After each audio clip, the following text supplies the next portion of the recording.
Albania, el Caribe europeo, uno de los destinos más populares de Europa, tiene un lado oscuro.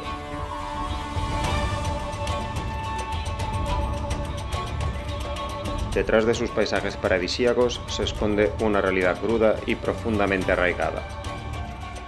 Antiguos códigos de honor aún dictan la vida de muchas personas, especialmente mujeres que han sido obligadas a renunciar a su identidad.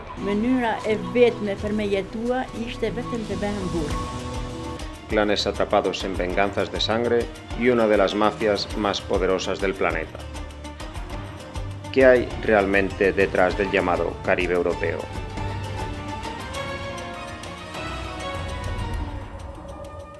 Ahora estoy en Tet, un pequeño pueblo en los Alpes albaneses a unos 70 kilómetros de Montenegro. El paisaje es idílico, rodeado de naturaleza y montañas, ubicado en una de las zonas más remotas y tradicionales del país. Cuando empecé a grabar, este amable señor empezó a llamarme sutilmente. Joseph. Nice to meet you.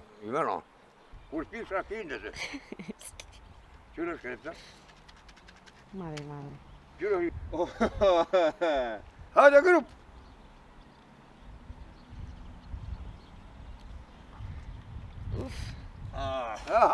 Esta gente va potente, ¿eh?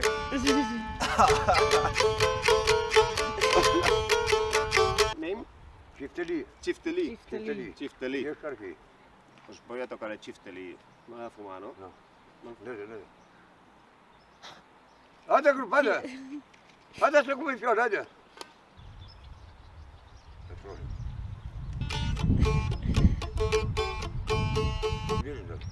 Pero que... Tú. Bien.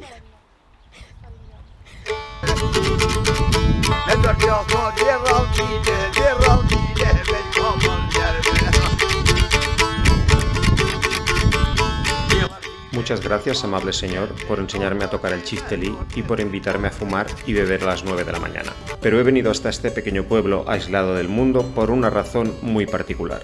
Hemos venido hasta aquí porque es el único lugar donde todavía podemos encontrar a las Burneșe, las vírgenes juradas de Albania. Mujeres que para poder tener un lugar en la sociedad tuvieron que renunciar a ser consideradas mujeres.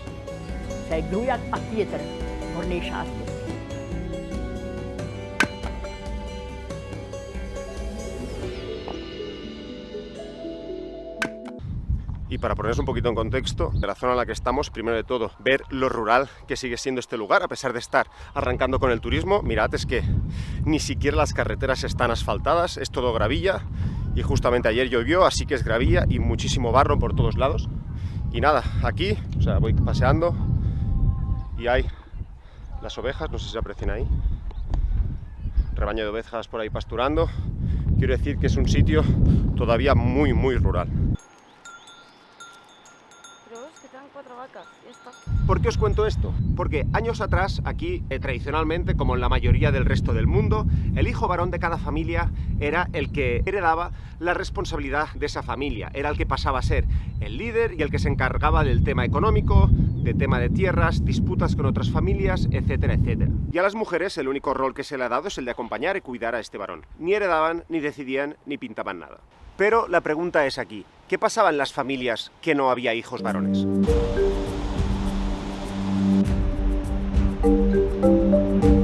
Pues en la mayoría de casos, para que la familia no se quedara sin un líder, sin una cabeza mandante, se obligaba a la hija mayor a renunciar a su feminidad para convertirse en hombre. Para ello, la hacían pasar por un ritual en la que tenía que jurar castidad de por vida, cortarse el pelo, vestirse como un hombre, es decir, llevar pantalones, que era lo que en esa época tenían que llevar los hombres, tenía que fumar, tenía que llevar armas. Es decir, básicamente pasaban a ser hombres de cara a los demás. Y esto se hacía porque para ellos esta era la única forma en la que una mujer pudiera pasar a asumir la responsabilidad de la familia y a encargarse de la administración de las tierras, reuniones con otras familias o con otros clanes y para proteger el linaje de la propia familia. Ellos no concebían que una mujer pudiera hacerlo, es decir, que lo más óptimo era que esta mujer, a vista de los demás, se convirtiera en hombre para que infligiera el suficiente respeto.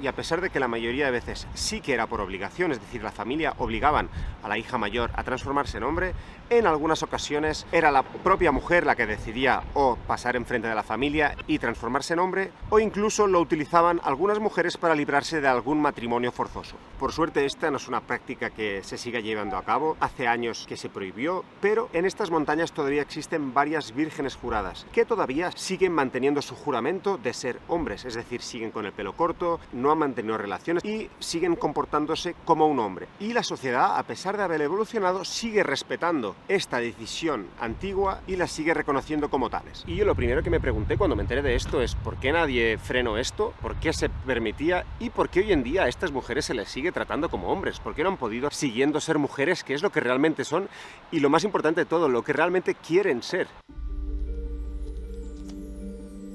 Porque aquí, en esta zona del norte de Albania, aquí no manda ni la policía ni el gobierno. Aquí se obedece un libro no escrito de 1262 códigos que controlan totalmente la vida tradicional de las familias albanesas. Estoy hablando del Kanun.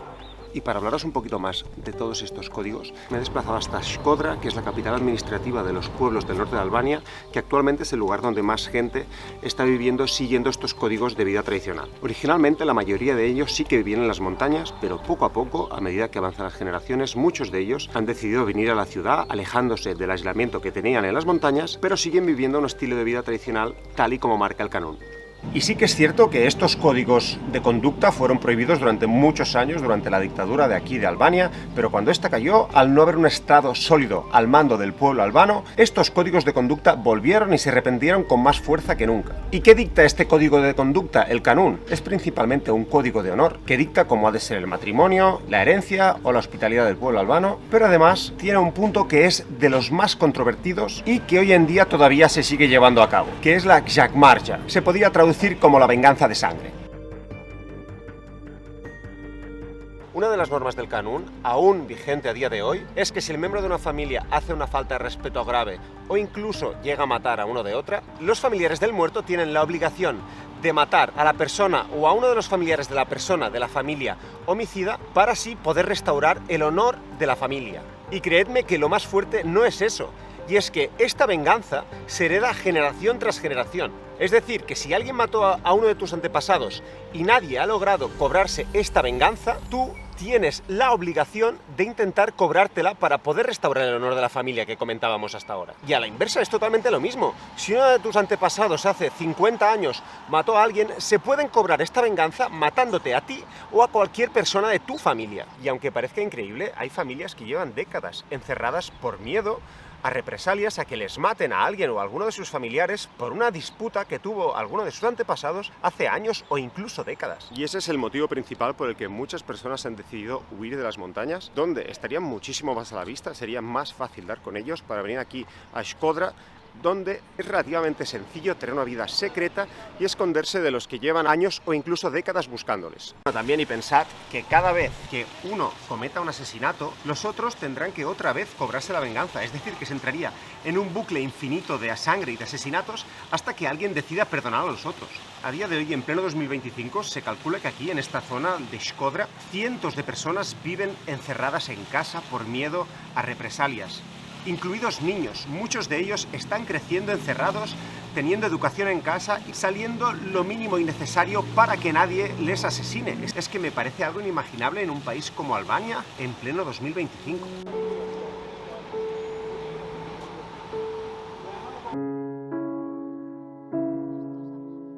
Y sí que es cierto que se puede llegar a una solución por parte de la familia que lleva años de encierro, años escondiéndose, puede buscar el Padjimi, que es como el perdón, y lo tienen que hacer mediante intermediarios mayores, que son los ancianos más respetados dentro de la comunidad o de cada familia. Y ellos son los que van a negociar compensaciones monetarias o simbólicas en formas de vacas, de terrenos, pero tened claro de que si no llegan a un acuerdo, que si no se piden disculpas, si nadie busca este perdón, cada nuevo asesinato renovará la obligación de venganza y así generación tras generación hasta que alguien decida pararlo. Y por si os lo estabais preguntando, evidentemente no, esto no es algo legal. Aquí en Albania no puedes matar a alguien y alegar que simplemente lo estabas haciendo por venganza, por el Kanun. El gobierno prohibió hace años estas venganzas tradicionales, pero realmente lo único que está haciendo es mirar hacia otro lado y esperar a que deje de ocurrir, pero sin hacer nada activamente para erradicarlo.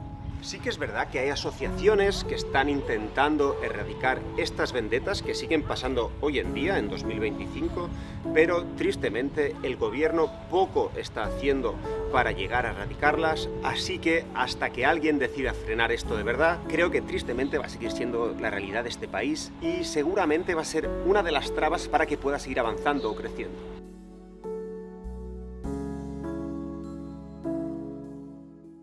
Y si pensabas que la venganza de sangre era lo más oscuro de Albania, hoy quiero hablarte de algo mucho más cotidiano, más silencioso pero igual de inquietante: la mafia albanesa.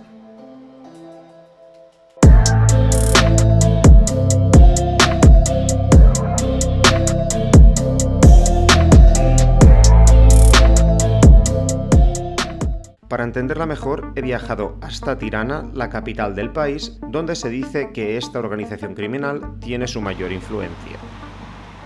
Realmente se cree que en este país, en Albania, sigue estando por todas partes. Es una red silenciosa, implacable y mortal dedicada al tráfico de drogas, de armas, de extorsiones, etc. Y evidentemente todo esto lo hace con un solo objetivo: el dinero. Yo no sé ni cómo funciona, ni voy a explayarme lo más mínimo en los negocios de la mafia. Si queréis saber algo realmente, pues podéis entrar en Google y listos. En lo que yo me quiero centrar hoy es que toda esta cantidad inmensa de ingresos, pues no son legales, es dinero negro. Y no es nada fácil blanquear tal cantidad de dinero, millones y millones. Y aquí es donde entra el nuevo negocio de la mafia: el ladrillo.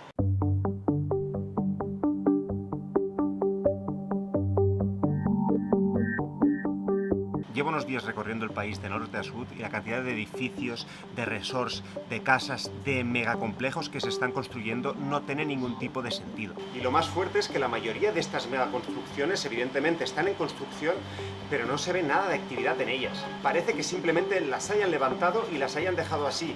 Y los que sí que están acabados están vacíos por dentro, simplemente tienen fachada. Y es que esto que os pondré ahora en pantalla, que es lo que vimos cuando llegamos aquí a la capital, todos estos edificios están completamente vacíos, no hay nada.